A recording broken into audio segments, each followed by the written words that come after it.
أعوذ بالله من الشيطان الرجيم بسم الله الرحمن الرحيم إذا جاء نصر الله والفتح ورأيت الناس يدخلون في دين الله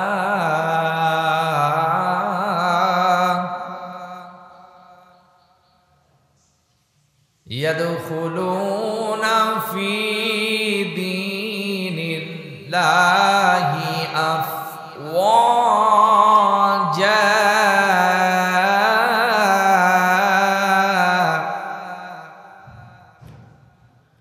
فسبح بحمد ربك واستغفر إنه كان توابا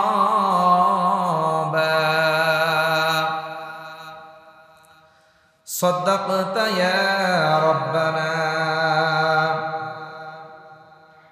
وقال الله تعالى في القرآن الكريم فليضحكوا قليلا وليبكوا كثيرا جزاء بما كانوا يكسبون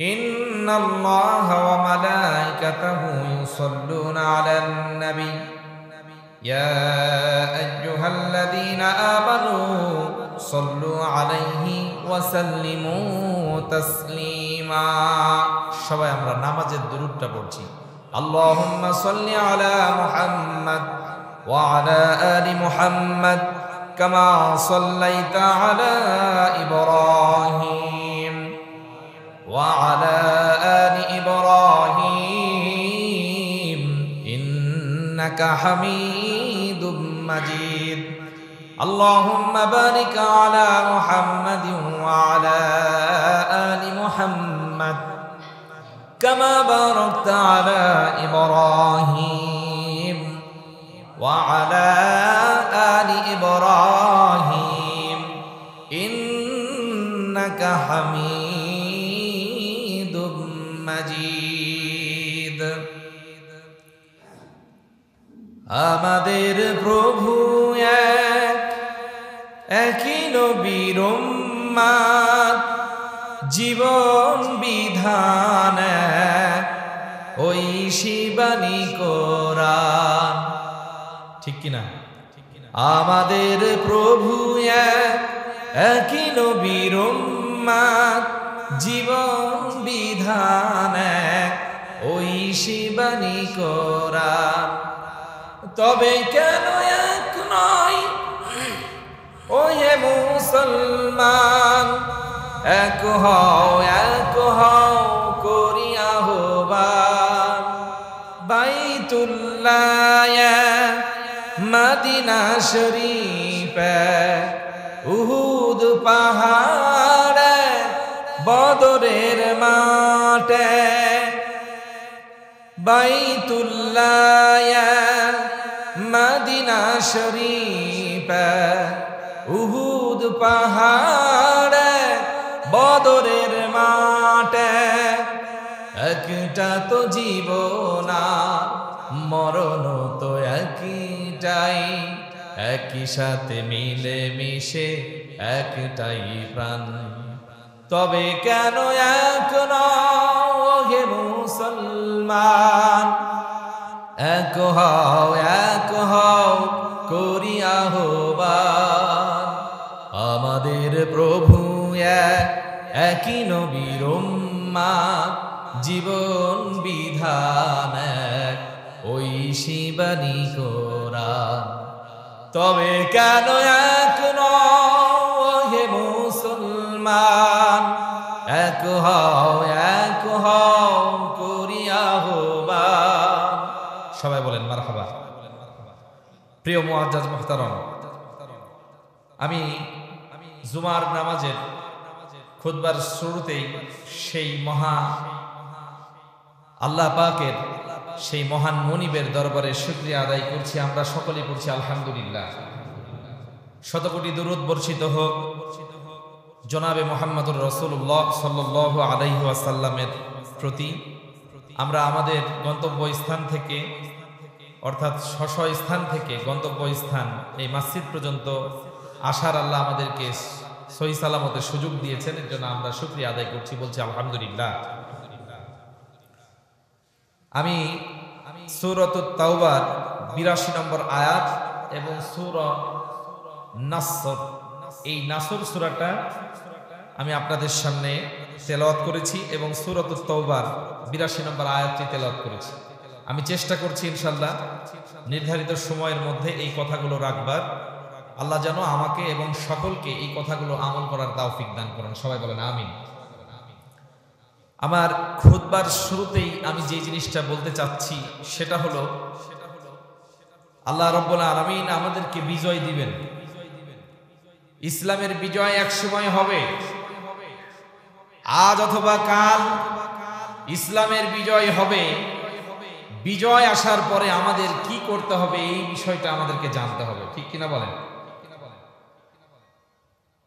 আমরা গোটা বিশ্বের দিকে যদি লক্ষ্য করি, দেখব যারা আজকে সব থেকে জাতির মধ্যে শ্রেষ্ঠ তারা হলো মুসলিম, ঠিক না? এবং সব থেকে বেশি নির্যাতিত, নিগৃহীত, নিষ্পেষিত, পদদলিত, অপমানিত, মার খাচ্ছে গোটা বিশ্বের কাছে সব থেকে কোন জাতি? সবাই বলেন কোন জাতি? মুসলিম জাতি। এর কারণ কি? আল্লাহ রাসূল সাল্লাল্লাহু আলাইহি ওয়াসাল্লাম তিনি তার পাক জবানিতে বিদায় হজে আমাদেরকে বলে গেছিলেন, আমি তোমাদের জন্য দুইটা জিনিস রেখে যাচ্ছি। একটা হলো আল্লাহর কালাম কোরআন মাজিদ, আর একটা হলো আমার বাণী, সেটা হলো হাদিস। তোমরা যদি এই দুইটাকে আঁকড়ে ধরো তোমরা কখনো পথভ্রষ্ট হবে না। বলেন সুবহানাল্লাহ। আমার ভাইয়েরা, আল্লাহ রাব্বুল আলামিন সূরাতুন নাসরের মধ্যে বলছেন, ইদা জাআ নাসরুল্লাহি ওয়াল ফাত, বিজয় যখন তোমাদের আসবে, অবশ্যই আসবে। যখন মক্কা বিজয় হয়েছিল এই আয়াত আল্লাহ রাব্বুল আলামিন নাজিল করেছিলেন এই সূরার মধ্যে আল্লাহ রাব্বুল আলামিন দ্বিতীয় আয়াতে বলছেন, ওয়ারাআইতান নাসা ইয়াদখুলুনা ফি দীনিল্লাহি আফওয়াজা। বলেন আল্লাহু আকবার। সবার মুখস্থ আছে না এই সূরাটা? এর মানে আমরা হয়তো এরকম শুনেছি, আজকে আবার শুনেন।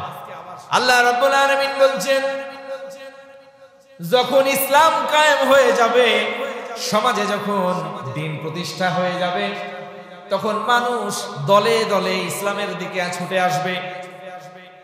কারণ ইসলাম হলো সুন্দর। আমরা যখন নামাজ পড়ি, এই কোরআন দিয়ে নামাজ পড়ি, কথা বলেন ঠিক কিনা? পৃথিবীর ওই দিন থেকে যখন থেকে নামাজ ফরজ হয়েছিল, নবীজি সাল্লাল্লাহু আলাইহি সাল্লাম যখন জিবরিল আমিন 10 ওয়াক্ত নামাজ নবীজিকে এসে সরাসরি দেখিয়ে গেছেন যে এইভাবে নামাজ পড়তে হবে। আল্লাহ রাব্বুল আলামিনের কাছ থেকে বার্তা নিয়ে এসে জিবরিল আমিন এইভাবে করে আমাদের নবীকে 10 ওয়াক্ত নামাজ শিখিয়ে গেলেন। নবীজি সাল্লাল্লাহু আলাইহি ওয়াসাল্লামের কাছ থেকে কারা শিখলেন? যারা তার সঙ্গী ছিলেন, আমরা বলি সাহাবা, সাহাবায়ে কেরাম রাদিয়াল্লাহু আজমাইন। ইনারা তাবেঈদেরকে শিখিয়েছেন, তারা তাবেঈনদেরকে শিখিয়েছেন। আম্মায়ে মুস্তাহিদিন খোলাফায়ে রাশিদিন, বুজুর্গানে দিন, পীর মাশায়েখ, ওস্তাদ মুরব্বি, এইভাবে করতে করতে আমাদের কাছ পর্যন্ত এই নামাজ এসেছে, ঠিক না? তাহলে এই নামাজ কার কাছ থেকে এসেছে? আল্লাহ রাব্বুল আলামিন বলছেন, নামাজে যখন আমরা দাঁড়াই, কাতার সোজা হয়ে দাঁড়াই, শুরুতেও আমরা ফাতিহা দিয়ে নামাজ পড়েছিলাম। আজ থেকে 1440 বছর আগে নামাজ ফরজ হয়েছিল, এবং আজকেও আমরা সূরা ফাতিহা দিয়ে নামাজ পড়ি, ঠিক কি না? নামাজে যখন ইকামত হয়ে যায় আর কোনো ঝামেলা হয়? নামাজ একদম কাতার সোজা। কাতার শুধু সোজাই না, আমরা চুপচাপ পিন পয়েন্ট নীরবতা পালন করি এবং আমরা সুন্দরভাবে নামাজ আদায় করি। আমার ভাইয়েরা, কোরআন দিয়ে যখন নামাজ হয়, নামাজ যদি সুন্দর হয়, তাহলে কোরআন দিয়ে যদি সমাজ প্রতিষ্ঠা হয়, তাহলে সমাজ আরো কত সুন্দর হবে, ঠিক কিনা বলেন? তাহলে আল্লাহ রাব্বুল আলামিন বলছেন, আনাকিমুদ্দিন ওয়ালা তাতাফাররাকু, দিন কায়েম করতে হবে, দিন প্রতিষ্ঠা করতে হবে। দিন মানে কি? দিন মানে কি? রাতের পরে যেটা আসে সেটা না, ইসলাম। ইসলাম, ইসলাম কার? এটা আল্লাহ দিয়েছেন ইসলাম, আমাকে পাঠিয়েছেন আল্লাহ। এই দিন প্রতিষ্ঠার জন্য আমাদেরকে চেষ্টা চালাতে হবে, বলি ইনশাআল্লাহ। আল্লাহ রাব্বুল আলামিন বলছেন, যখন দিন প্রতিষ্ঠা হয়ে যাবে, দলে দলে মানুষ আসবে আর ইসলামের মধ্যে দাখিল হবে। আমরা যদি মক্কার দিকে খেয়াল করি, বিনা রক্তপাতে আল্লাহ রাব্বুল আলামিন তার হাবিবকে মক্কা বিজয় করিয়ে দেখেছেন, ঠিক কি না? বিনা রক্তপাতে মক্কা আল্লাহ পাক বিজয় করিয়ে দিয়েছিলেন। এই পরিকল্পনা কার ছিল? আল্লাহ। আল্লাহ রাব্বুল আলামিন বলছেন, বিজয় অবশ্যই আসবে। বিজয় আসলে মানুষ যখন সফলতা পেয়ে যায়, মানুষ কিন্তু অহংকারী হয়ে যায়। কিন্তু প্রকৃত জ্ঞান, ইসলামের মৌলিক জ্ঞান, ইসলামের আদর্শ যারা, আল্লাহ রাব্বুল আলামিন বলছেন, যে সময় বিজয় আসবে, ফাসাব্বিহ বিহামদি রাব্বিক, আপনি তার প্রতিপালক অর্থাৎ আমার, আপনি প্রশংসা আদায় করেন, তাসবিহ জপেন, বলেন সুবহানাল্লাহ। যেন আপনার হৃদয়ে এই বাসনা না আসে, অথবা যারা দিন প্রতিষ্ঠা করতে চাই, প্রতিষ্ঠা হওয়ার পরে যেন এই বাসনা না আসে যে আমরাই দিন প্রতিষ্ঠা করছি। দিন প্রতিষ্ঠার জন্য আমরা চেষ্টা করেছি, কিন্তু সাহায্য করেছেন কে? সবাই বলেন, সাহায্য কে করেছেন? দিন কায়েম হয়ে যাবে, মানুষ তখন তার আত্মার খোরাক পেয়ে যাবে। মানুষের হৃদয়ে যেই হাহাকার, মানুষ যেই অফিসেই যায়, কাউকে না কাউকে তেলবাজি করা লাগে, ঘুষ দেওয়া লাগে, লাগে না? ঘুষ ছাড়া আপনি যদি ভাবেন, তাহলে অনেক দপ্তর আছে, আপনার ফাইল পড়ে থাকবে, কিন্তু ঘুষ না দিলে এই ফাইল লড়বে না। ফাইল একটুকু লড়বে না, ওই জায়গায় থাকবে। সপ্তাহ পার হবে, মাস পার হবে, বছর পার হবে, ফাইল ফাইলের জায়গায় থাকবে। কিছু টাকা তল দিয়ে দিলে সঙ্গে সঙ্গে কাজ হয়ে যায়। এটা হয় কি হয় না? আমার ভাইরা, ইসলাম যদি সমাজে প্রতিষ্ঠা হয়ে যায়, নামাজে যেমন সুন্দরভাবে নামাজ হয়, কোনো ঝামেলা হয় না, সমাজ এরকম ভাবে সুন্দরভাবে চলবে। আমরা সেই সমাজ প্রতিষ্ঠা করতে চাই, বলেন ইনশাআল্লাহ। তাহলে আল্লাহ যখন দিন কায়েম করে দিবেন, তখন আমাদের কি করতে হবে?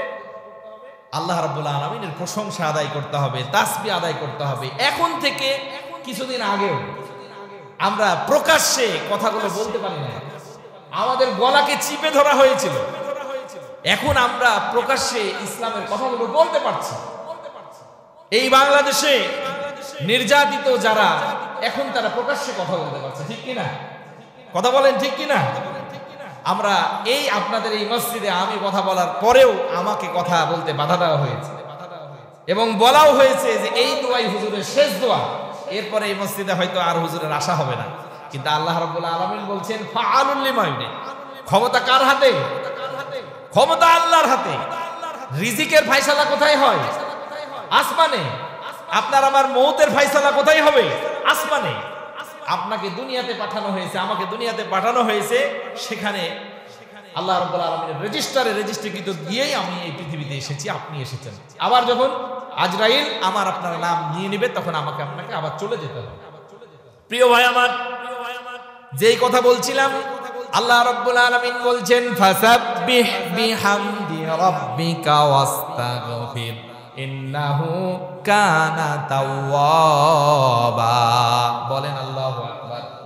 এই সূরাটা ছোট্ট সূরা, কিন্তু অনেকগুলো কথা এখানে লুকিয়ে আছে। আল্লাহ রাব্বুল আলামিন বলছেন বিজয় যখন আসবে অবশ্যই ইস্তেগফার করবে আমার প্রতি, আর আমার তাসবিহ জপবে। আল্লাহ রাব্বুল আলামিন শেষে বলছেন তওবাকারীকে আল্লাহ পছন্দ করেন। বলেন সুবহানাল্লাহ। তওবাকারীকে কে পছন্দ করেন? আমরা যদি বাংলাদেশের দিকে এখন খেয়াল করি, তাহলে যারা আমরা নির্যাতিত ছিলাম এই 16টি বছর, আমরা যারা জামাত ইসলামকে ভালোবাসি তারাও বিএনপিকে ভোট দিয়েছি। যে জায়গায় বিএনপি ছিল না, জামাতের ক্যান্ডিডেট ছিল, বিএনপিরাও জামাতকে ভোট দিয়েছে। দেন কি দেন নাই? দিয়েছেন কি দেন নাই? আমরা একসাথে হয়ে গেছিলাম, সবাই মাজলুম ছিলাম। কিন্তু এখন কি হলো আমাদের? এখন আমাদের কি হলো যে এখন আমরা আমাদের মধ্যে এই ভেদাভেদ তৈরি করে ফেললাম, আমাদের মধ্যে দূরত্ব করে ফেললাম। কিন্তু আল্লাহ পাকের শিক্ষা তো এটা না। ইসলামকে এই শিক্ষা দেয় বিজয় আসার পরে তোমরা দলে দলে পৃথক হও, সেই শিক্ষা দেয়। আল্লাহ রাব্বুল আলামিন বলছেন আনাকিমুদ্দিন, আমার দ্বীনকে তোমরা প্রতিষ্ঠা করো, ওয়ালা তাতাফাররাকু, তোমরা দলে দলে পৃথক হয়ে যাবে। তোমরা এই ব্যাপারে তোমরা কোনো মত পার্থক্য করো না। প্রিয় ভাই আমার, একটা নদীতে নতুন পানি আসে, পানি আসার পর একটা মরা গরু ভাসতে ভাসতে চলে আসে। আমি আপনাদেরকে বোঝানোর জন্য বলছি, কেউ মনে কিছু নিয়েন না, এটা একটা গল্প মাত্র, রূপক গল্প। বোঝানোর জন্য বলছি, নদীতে নতুন পানি এসেছে, একটা মরা গরু ওই নদীর ধার দিয়ে দেখছে একটা গরু ভাসতে ভাসতে চলে আসছে। তখন ওই কুকুরটা যে দেখতে পেয়েছে একটা গরু ভেসে আসছে, মরা গরু কুকুর খায় কিনা আমার তা জানা নাই, যেহেতু গল্প তাই আমি আপনাদেরকে বোঝানোর জন্য বলছি। এই কুকুরটা পানিতে সাঁতরায় যে ওই গরুটাকে ধরে গরুটা খাচ্ছে ক্ষুধা নিবারণের জন্য। একটু পর, কিছুক্ষণ পর আরেকটা কুকুরের ঘ্রাণ শক্তি অনেক বেশি, আমার আপনার থেকে আরো শত শত হাজার হাজার বেশি। তারা অনেক দূর থেকে ঘ্রাণ পায়। কুকুর আরেকটা দূর থেকে এই ঘ্রাণ পেয়ে খোঁজ করতে করতে করতে করতে সেও নদীর ধারে এসে উপস্থিত। শুনছেন সবাই? শুনছেন আমার ভাইয়েরা? যখন দ্বিতীয় কুকুরটি নদীর ধারে এসে উপস্থিত, লক্ষ্য করে দেখছে, আহারে বেটা, তুই আমাকে না দিয়ে একা একাই বসাচ্ছ, একা একাই খাচ্ছি, থাম, তোর খবর করছি। আমার ভাইয়েরা, এই দ্বিতীয় কুকুরটি পানি সাঁতরিয়ে যে প্রথমে কুকুরটাকেই ধরেছে, গরুটাকে না ধরে, যে কুকুরকে যখন কামড়িয়ে দিয়েছে, আপনি বলেন, আপনারা বলেন, যাকে কামড়াছে সে কে? কুকুর। আর যে কামড়িয়েছে সে কে? কুকুর। তাহলে দুইজনাই একই জাত, ঠিক কিনা? দুইজনাই একই জাত। আচ্ছা বলেন, ওকে যদি কামড়াই তাহলে ও কি আর বসে থাকবে? ও খাওয়া বাদ দিয়ে ও আবার একে কামড়ানো শুরু করেছে। এবার দুই কুকুর মিলে পানির মধ্যে কামড়া কামড়ি একসময় কি হবে? এর বিষে ও, ওর বিষে এ, এই বিষে বিষে শেষ, ঠিক কিনা বলেন? তাহলে গরু কি হলো? গরু তার মতন ভাসতে থাকলো, আর কুকুর কামড়া কামড়ি করতে তারাও দুনিয়া থেকে চলে গেল, তারাও ভাষা শুরু হয়ে গেল। আজকে যে জমিন নিয়ে, আজকে যে চেয়ার নিয়ে এই যে কামড়া কামড়ি চলছে, এর আগেও আমরা এই কামড়া কামড়ি দেখেছি, ঠিক না? তারা কি আছে? সবাই বলেন আছে? চেয়ার নিয়ে কামড়া কামড়ি করা উচিত না, জমি নিয়ে কামড়া কামড়ি করা উচিত না। এই পৃথিবীতে আল্লাহ আমাকে নির্দিষ্ট সময় দিয়ে পাঠিয়েছেন। কেউ কি জানেন যে কতক্ষণ? কেউ কি জানেন? তাই আমাদেরকে আল্লাহ রাব্বুল আলামিন সান্ত্বনার বাণী শুনিয়েছেন। আল্লাহ রাব্বুল আলামিন বলছেন, ফালইয়াদহাকু কলিলাও ওয়ালইয়াবকু কাসীরা জাযাআম বিমা কানু ইয়াকসিবুন। বলেন আল্লাহু আকবার। আল্লাহ রাব্বুল আলামিন বলছেন, যারা জালেম, যারা মানুষের উপরে জুলুম করে, অন্যায় করে, অত্যাচার করে, তাদেরকে আমার এই বার্তা শুনিয়ে দাও। আর যারা মাজলুম তাদেরকে আমি সান্ত্বনা দিচ্ছি, তোমরা শুনে রাখো, অচিরেই তাদের উপরে এমন একটা অন্ধকার নেমে আসবে। ওরা একটু হেসে নিক, ওরা একটু আনন্দিত হোক, ওই যে ফিলিস্তিনের মাজলুম ছোট্ট ছোট্ট মাসুম বাচ্চাদেরকে পাখির বাচ্চার মতন গুলি করা হচ্ছে, পার্শ্ববর্তী দেশ ভারতে মুসলমানরা মসজিদে নামাজ পড়ছে, সেখানেও নিরাপদ না, মসজিদগুলো ভেঙে মন্দির বানানো হচ্ছে, মাদ্রাসাগুলোকে ওয়াকফ করা হয়েছে, সরকারি সম্পদ বলে ঘোষণা করে সেই মাদ্রাসাগুলোকে ভেঙে ফেলা হচ্ছে। গোটা বিশ্বে যারা মুসলিম মার খাচ্ছে, আল্লাহ রাব্বুল আলামিন এই সূরা তাওবার 82 নম্বর আয়াত দিয়ে সান্ত্বনা দিচ্ছেন। কি সান্ত্বনা? বলছেন তারা একটু হেসে নিক, তারা একটু হেসে নিক, কিন্তু আমার পক্ষ থেকে অবশ্যই মুসলমানদের জন্য সাহায্য আসবে। আল্লাহ রাব্বুল আলামিন বলছেন ওয়া কানা হাক্কান আলাইনা, আল্লাহু আকবার।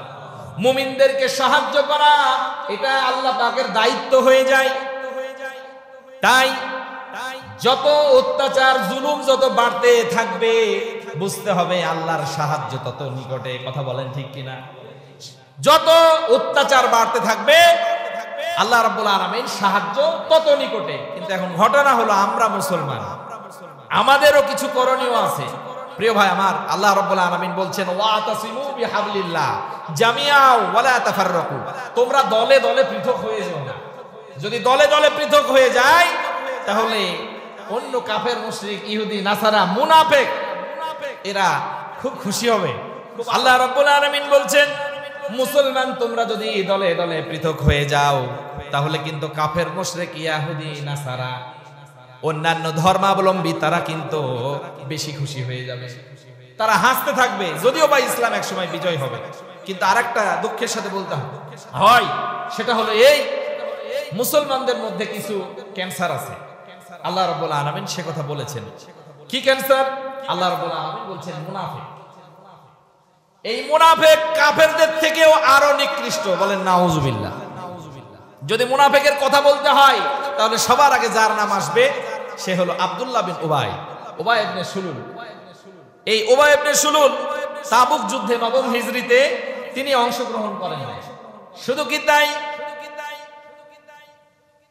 উহুদ যুদ্ধে যখন সাহাবীদেরকে পিছন দিক থেকে সেনাপতিদেরকে ভাগিয়ে নিয়েছিল, ঈমান যাদের দুর্বল এই সমস্ত সৈন্যদেরকে পিছন দিক থেকে সরিয়ে নিয়েছিল, নবীজি সাল্লাল্লাহু আলাইহি সাল্লাম ছোট মাসুম বাচ্চার মতন হাওমাও করে কেঁদেছিল।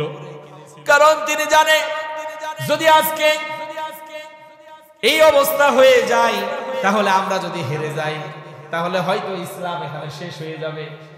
নবীজি বদর যুদ্ধে এমন ভাবে আল্লাহ রাব্বুল আলামিনের কাছে দোয়া করছিলেন, আল্লাহ ইসলাম হলো আপনার, জমিন আপনার, এই আসমান আপনার, আপনি যদি আমাদেরকে আজকে সাহায্য না করেন, আপনার হাত, সাহায্যের হাত যদি অবারিত না করে দেন, তাহলে আজকে হয়তো শিশু অবস্থায় ইসলাম এখানেই শেষ হয়ে যাবে। আমার ভাইয়েরা, সেই বদর যুদ্ধে আল্লাহ পাক সাহায্য করেছিলেন। কথা বলেন ঠিক কিনা?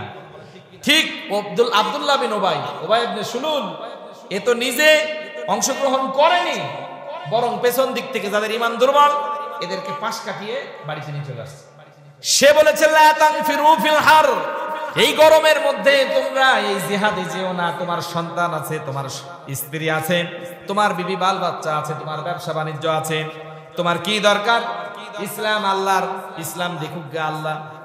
চিন্তা করে দেখুন, ইসলাম আল্লাহর, ইসলাম দেখুক গা আল্লাহ। আল্লাহ রাব্বুল আলামিন বলছেন ওয়াকাতিলুহুম হাত্তা লা তাকুনা ফিতনাতু ওয়া ইয়াকুনা আদ-দীনু লিল্লাহ। লড়াই করো, জিহাদ করো, আন্দোলন করো, প্রতিবাদ গড়ে তোলো, দুর্বার প্রতিবাদ গড়ে তোলো। যেখানে অন্যায় সেখানেই দাঁড়িয়ে যেতে হবে, ঠিক কিনা?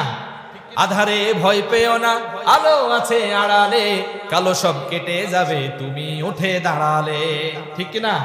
একজন ব্যক্তি, কেবলমাত্র একজন ব্যক্তি যদি অন্যায়ের কথা বলে, ওখানে আরো 10টা সাপোর্ট পাওয়া যায়, ঠিক না? আরে বাংলাদেশ আজকের এই পরিবেশ কায়েম করতে হাজারো মানুষের জীবন দিতে হয়েছে, শত শত হাজারো মানুষকে পঙ্গুত্ব বরণ করতে হয়েছে। কথা বলেন ঠিক কিনা?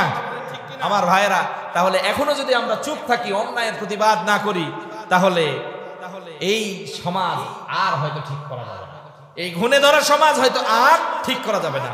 এই কারণে আমাদের কাজ হলো কি ভাই, আল্লাহ রাব্বুল আলামিন বলছেন বিজয় আসবে, আসার পর তোমরা যেন আবার অহংকারী না হয়ে যাও।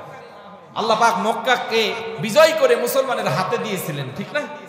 কিন্তু তারা কি অহংকারী হয়েছিল নাকি মিলেমিশে আবার ইসলামকে জিন্দা করেছিল? কথা বলেন। মিলেমিশে কাজ করেছিল নাকি অহংকারী হয়েছিল? মিলেমিশে কাজ করেছিল। আমরাও মিলেমিশে কাজ করব তো ইনশাআল্লাহ? ইনশাআল্লাহ। কেন মিলেমিশে কাজ করব? কারণ এটা আল্লাহ পাকের হুকুম। এই হুকুম যদি আমরা না মানি তাহলে এটা গুনাহ হবে। তাই আল্লাহ রাব্বুল আলামিন আমাদেরকে বলছেন, আশার বাণী শোনাচ্ছেন যে তারা একটু হেসে নিক, তারা একটু হেসে নিক, একটু পরে তাদের অনেক কাঁদতে হবে, অনেক বড় মাসুল দিতে হবে। তবে মুসলমানদের মধ্যে যারা মুনাফিক, এই মুনাফিকের সবথেকে বড় সর্দার উবাই ইবনে সুলুল, এই আব্দুল্লাহ বিন উবাই, ইনি যখন অসুস্থ হয়েছে তার ছেলে আব্দুল্লাহ এসে নবীজিকে বলছেন, হুজুর আমার আব্বা অসুস্থ, একটু দোয়া করেন। আমার আব্বা অসুস্থ, আপনি আমার আব্বার জন্য দোয়া করেন। পাশেই বসা ছিল হযরতে ওমর। হযরতে ওমর রাদিয়াল্লাহু তাআলা আনহু বলছেন, নবীজির চেহারার দিকে তাকাচ্ছেন আর ভাবছেন, নবীজি ওই যে উহুদ যুদ্ধে যখন পেছন দিক থেকে দুর্বল ইমানের মানুষগুলোকে সরিয়ে নিয়েছিল, একে তো অনেক শক্তি সামর্থ্যবান তাদের বিরুদ্ধে এই যুদ্ধটা, আর সৈন্য অনেকগুলো কম, রসদ কম, সবকিছুই কম। এই অবস্থায় যদি আমরা পরাজিত হয়ে যাই তাহলে হয়তো ইসলাম এখানেই শেষ হয়ে যাবে। সেই দিন ছোট বাচ্চার মতন নবীজি ঢুকরে পড়ে কেঁদেছিল, আর আজকে সে অসুস্থ হয়েছে, তার ছেলে এসে দোয়া চাচ্ছে, আর নবীজি ভাবছে দোয়া করবে। আল্লাহ রাব্বুল আলামিন বলছেন, ইস্তাগফির লাহুম আও লা তাস্তাগফির লাহুম ইন তাস্তাগফির লাহুম ৭০ মাররা। বলেন আল্লাহু আকবার। আল্লাহ রাব্বুল আলামিন এই কথা বলছেন যে যদি আপনি কোনো মুনাফিকের জন্য ৭২ বার ৭৩ বার দোয়া করেন, আল্লাহ পাক এই দোয়া কবুল করবে না। আল্লাহু আকবার বলেন। মুনাফিক হয়ে যদি কোনো ব্যক্তি মারা যায়, নবীজি এই আব্দুল্লাহ বিন উবাইয়ের জানাজাও পড়াতে গেছিলেন, হযরত ওমর জুব্বা ধরে টান দিয়েছেন। বলেন আল্লাহু আকবার। জুব্বা ধরে টান দিয়েছেন হযরতে ওমর, তিনি জুব্বা ধরে টান দিয়ে বলছেন, নবী গো, এই ব্যক্তিটি ইসলামের সারা জীবন শত্রুতা করে আসলো, আর আপনি এখন তার জানাজায় আপনি কেন তার জানাজা পড়াবেন? আমার ভাইয়েরা, এবার নবী মায়ার নবী তো, তিনি চিন্তা করছেন তাহলে কবরে যে দোয়া করি, যদি কবরে দোয়া করা হয় তাহলে হয়তো আল্লাহ পাক তার জন্য দোয়া কবুল করবে। আর আব্দুল্লাহ বিন উবাই জানে যে মুহাম্মদ সাল্লাল্লাহু আলাইহি ওয়াসাল্লাম যদি দোয়া করে তাহলে সেই দোয়া আল্লাহ অবশ্যই কি করবেন? কবুল করবেন। আল্লাহ রাব্বুল আলামিন আরেকটি আয়াত নাজিল করলেন, সূরাতুত তাওবা ৮৪ নম্বর আয়াত। আল্লাহ রাব্বুল আলামিন বললেন, ওয়ালা তুসাল্লি আলা আহাদিম মিনহুম মাতা আবাদা ওয়ালা তাকুম আলা কবরিহি। বলেন আল্লাহু আকবার। রব্বুল আলামিন বলছেন, ওগো নবী, আপনি যদি তাদের জানাজা পড়েন অথবা কবরে গিয়েও, কবরের কাছে গিয়ে দাঁড়িয়েও দোয়া করেন, আমি মুনাফিকের জন্য দোয়া কবুল করব না। আল্লাহু আকবার বলেন। তাহলে এই মুনাফিক কাফেরদের থেকে, এই যারা মূর্তি পূজা করে এই মুশরিকদের থেকে এই মুনাফিক খারাপ। জাহান্নামের অতল গহ্বরে একবারই নিম্নে যারা থাকবে তারা হলো এই মুনাফিক। মুনাফিক হতে হলে ১ নম্বর শর্ত কি ভাই? মুসলমান হতে হবে। ও দাবি করবে যে আমি মুসলমান। আল্লাহ পাক বলছেন, অমিনান নাস মাইয়াকুলু আমান্না বিল্লাহ। মানুষের মধ্যে এমন কিছু মানুষ আছে যারা দাবি করে মুখের কথায় যে আমি ঈমানদার, কিন্তু আল্লাহ পাক বলছেন ওমা হুম বিমুমিনিন। আসলে এরা মুমিন না, এরা আসলে আমাকে বিশ্বাস করে না। অন্তরে এক কথা, মুখে আরেক কাজ। অন্তরে আছে এক, মুখে বলে আরেক। এটা কার কথা? সবাই বললেন কার কথা? আল্লাহ রাব্বুল আলামিনের হাবিব বলছেন, ইন্না ফিল জাসাদি মুগদা ইযা সালাহাত সালাহাল জাসাদু কুল্লু ওয়া ইযা ফাসাদাত ফাসাদাল জাসাদু কুল্লু আলা ওয়া হিয়াল কলব। দেহের মধ্যে এমন একটা জায়গা আছে, এই হৃৎপিণ্ড, এই মুগদা, নবীজি বলেছেন এইটা যদি মানুষের খারাপ হয়ে যায়, তার গোটা শরীরটা খারাপ হয়ে যায়। আর এইটা যদি ভালো হয়ে যায় তাহলে তার গোটা শরীরটাই ভালো হয়ে যায়। বলেন সুবহানাল্লাহ। আমরা দেখি মানুষের বাইরেরটা, আল্লাহ দেখেন ভিতরেরটা এবং বাইরেরটা। আমার ভিতরে কি আছে আর মুখে কি, এটা কে দেখছেন? আল্লাহ। এই কারণে ভাই, আল্লাহর রাসূল সাল্লাল্লাহু আলাইহি সাল্লাম গোপনে হুযায়ফা এই ইবনুল ইয়ামান, আল্লাহর রাসূল সাল্লাল্লাহু আলাইহি সাল্লামের একজন সাহাবী, তার কাছে মুনাফিকের লিস্ট নামগুলো বলে দিয়েছিলেন।